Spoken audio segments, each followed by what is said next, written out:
오늘 말씀은 하박국 3장 1절에서 19절입니다. 키워드는 달라진 하박국, 하박국의 힘, 신자와 교회의 힘입니다. 시기온 옷에 맞춘 선지자 하박국의 기도라. 여호와여, 내가 주께 대한 소문을 듣고 놀랐나이다. 여호와여, 주는 주의 일을 이 수년 내에 부응하게 하옵소서. 이 수년 내에 나타내시옵소서. 진노 중에라도 긍휼을 잊지 마옵소서. 하나님이 대만에서부터 오시며 거룩한 자가 바란 산에서부터 오시는도다. 셀라. 그의 영광이 하늘을 덮었고 그의 찬송이 세계에 가득하도다. 그의 광명이 햇빛 같고 광선이 그의 손에서 나오니 그의 권능이 그 속에 감추어졌도다. 역병이 그 앞에서 행하며 불덩이가 그의 발 밑에서 나오는도다. 그가 서신즉 땅이 진동하며 그가 보신즉 여러 나라가 전율하며 영원한 산이 무너지며 무궁한 작은 산이 엎드러지나니 그의 행하심이 예로부터 그러하시도다. 내가 본즉 구산의 장막이 환난을 당하고 미디안 땅의 휘장이 흔들리는도다.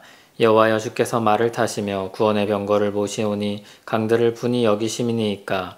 강들을 노여워하심이니이까. 바다를 향해 성내심이니이까. 주께서 활을 꺼내시고 화살을 바로 쏘셨나이다. 셀라. 주께서 강들로 땅을 쪼개셨나이다. 산들이 주를 보고 흔들리며 창수가 넘치고 바다가 소리를 지르며 손을 높이 들었나이다. 날아가는 주의 화살의 빛과 번쩍이는 주의 창의 광채로 말미암아 해와 달이 그 처소에 멈추었나이다. 주께서 노를 바라사 땅을 두르셨으며 분을 내사 여러 나라를 밟으셨나이다. 주께서 주의 백성을 구원하시려고 기름 부음 받은 자를 구원하시려고 나우사 악인의 집에 머리를 치시며 그 기초를 바닥까지 드러내셨나이다. 셀라. 그들이 회오리 바람처럼 이르러 나를 흩으려 하며 가만히 가난한 자 삼키기를 즐거워하나 오직 주께서 그들의 전사의 머리를 그들의 창으로 찌르셨나이다. 주께서 말을 타시고 바다 곧 큰 물의 파도를 밟으셨나이다. 내가 들었으므로 내 창자가 흔들렸고 그 목소리로 말미암아 내 입술이 떨렸도다. 무리가 우리를 치러 올라오는 환난 날을 내가 기다림으로 썩이는 것이 내 뼈에 들어왔으며 내 몸은 내 처소에서 떨리는도다. 비록 무화과 나무가 무성하지 못하며 포도나무에 열매가 없으며 감람나무에 소출이 없으며 밭에 먹을 것이 없으며 우리의 양이 없으며 외양간에 소가 없을지라도 나는 여호와로 말미암아 즐거워하며 나의 구원의 하나님으로 말미암아 기뻐하리로다. 주 여호와는 나의 힘이시라. 나의 발을 사슴과 같게 하사 나를 나의 높은 곳으로 다니게 하시리로다. 이 노래는 지휘하는 사람을 위하여 내 수금에 맞춘 것이니라. 아멘. 하박국 선지자는 하나님의 대답을 듣고 기도합니다. 처음에 질문을 던질 때와는 어조가 많이 달라졌습니다. 불평과 불만으로 드렸던 기도가 은혜를 구하는 믿음의 기도로 변했습니다. 닫힌 눈이 열렸고 하나님의 위엄과 역사를 보게 되었고 하나님의 날과 행하실 일을 기다리게 되었습니다. 하나님의 주권 아래 자신의 감정과 현실을 내려놓고 하나님의 일을 이루시길 기도합니다.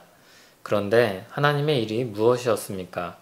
먼저 바벨론을 들어 유다를 치는 것입니다. 그럼에도 그날이 속히 오길 기도합니다. 다만 진노 중에라도 긍휼을 베풀어 주시길 기도합니다. 2절에 부흥하다 라고 번역된 말은 회복하다, 살아있게 하다는 뜻입니다. 주님의 백성들이 비록 죄를 지어 징계를 받으나 그들을 남겨주시길 기도합니다. 그들에게 생명을 공급하시고 새롭게 하시길 기도합니다. 하나님께서 이 땅에 오실 때 온 땅은 진동할 것입니다. 공의로우시며 강력하신 하나님 앞에 모든 나라는 그의 행한 일을 따라 심판을 받을 것입니다. 한편 하나님은 악인의 머리를 치시고 주의 백성을 구원하실 것입니다. 이와 같은 하나님의 위엄과 행하실 일을 보는 하박국 선지자는 놀라 떨며 하나님을 경외합니다. 하박국은 믿음으로 하나님을 바라보며 찬양합니다. 무성한 나무가 없고 열매가 없어도 우리의 양이 없고 외양간에 소가 없어도 변함없이 신뢰할 수 있는 능력의 하나님으로 인해 즐거워합니다. 전능의 하나님께서 그 백성들을 구원하시기 때문입니다. 그분이 자신의 힘이기 때문입니다. 하박국 선지자는 하나님의 말씀을 들었습니다. 그의 생각이 달라졌고 그의 마음이 변했습니다. 사실 열매가 없고 소출이 없다는 것은 굉장히 큰 문제입니다. 외양간에 양과 소가 없으면 다음을 기약할 기반도 없습니다. 월급 없이 수입 없이 온 가족이 얼마간 지낸다고 생각해 보십시오.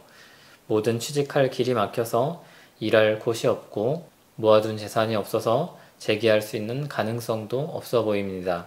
그럼에도 이렇게 기도하고 찬양할 수 있겠습니까? 그런데 놀랍게도 하나님은 하박국 선지자에게 그런 믿음과 힘을 주십니다. 그리고 믿음으로 사는 주님의 백성들에게도 그런 믿음과 힘을 주십니다. 사도 바울의 고백을 들어보십시오. 나는 비천에 처할 줄도 알고 풍부에 처할 줄도 알아. 모든 일 곧 배부름과 배고픔과 풍부와 궁핍에도 처할 줄 아는 일체의 비결을 배웠노라. 내게 능력 주시는 자 안에서 내가 모든 것을 할 수 있느니라. 사도 바울이 능력 주시는 자 안에서 무엇을 할 수 있게 되었습니까? 없어도 살 수 있고 있어도 살 수 있습니다. 능력 주시는 자가 그의 힘이 되었을 때 그 어떤 현실도 견디고 이길 수 있는 힘을 얻었습니다. 비천에 처한 때도 있었고 배고픔을 겪은 때도 있었습니다. 그러나 하나님이 힘주시자 다 견딜 수 있었습니다. 하박국의 기도가 바울의 고백이 나와 우리의 기도와 고백이 되길 소원합니다. 주님의 날에 주님을 예배하며 나아가는 우리에게 주님이 평안과 기쁨으로 채워주실 줄 믿습니다. 기도하겠습니다. 하나님 아버지, 기다리는 시간을 흘려보내지 않게 하옵소서. 주님 오시기 전까지 이 땅에서 온전한 평안을 얻을 수 없는 줄 압니다. 때론 열매가 없고 때로는 소망이 안 보일 수 있습니다. 그럴 때에도 우리와 함께 하시는 주님으로 말미암아 살아갈 힘을 주시고 견딜 수 있는 마음을 주시길 원합니다. 그런 시절도 보낼 수 있는 능력을 주실 줄 믿습니다.